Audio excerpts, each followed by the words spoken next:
دا څه شی دی دا چې کله مثال په توګه موږ ته دغه پوینټ نه رایټ ته یا لیفټ ته څه فاصله پکاري رایټ ته یا لیفټ ته څه پکاري څه فاصله نو موږ به راشو اپسیټ بای ډسټنس ته اوس موږ ته د دې نه فاصله پکار ده دا زموږ ډایرکشن دی 15 میټر باندې ماته پکار ده رایټ ته لیفټ ته نو که چې رایټ ته پکار دا به زه لیفټ ته کوم او که لیفټ ته پکار ګوره اوس کوم طرف ته لیفټ ته دی اوس په دې مال دغه پوینټ نه په رایټ طرف ته راکړي ګوره تاسو کول غواړئ بس ریکارډ وایسي وشي ٹھیک ده دا اکثر زموږ په پروګرام کې کار صحیح ده بل مینو کې زموږ کوم پروګرام دی بل زموږ دی ریپیټیشن څه کوم دی ریپیټیشن څه کوم دی اګزام په کار راځي چې کله تاسو مو یو ځای نه منګه یو انګل بار یو ځای نه یو انګل بار معلوم ایګه موږ راشو ریپیټیشن ته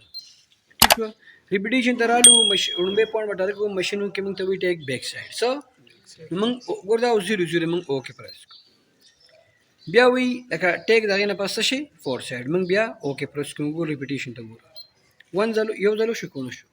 بیا وی ټیک بیک سایډ موږ وی اوکے بیا وی ټیک فور سایډ موږ وی اوکے دو ځلو شو بیا وی ټیک بیک سایډ اوکے بیا وی ټیک فور سایډ اوکے صحیح ده نو څو ځلو شو سی ای بو او د ایوریج انګل به وګورو 0 را پدې وجه 0 را لچې نو ونه چړو هغه نو تاسو کوم تیوري هغه دی وایي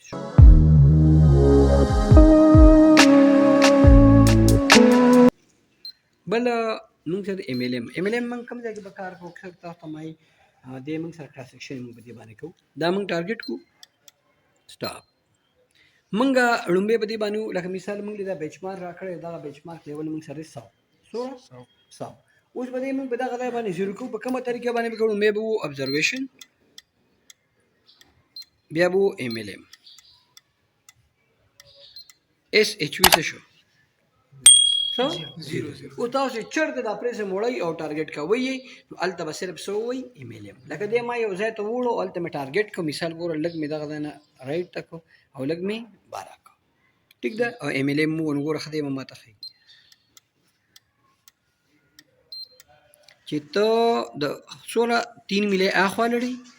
20 کې خو پلس کې خو او سلو به سو خو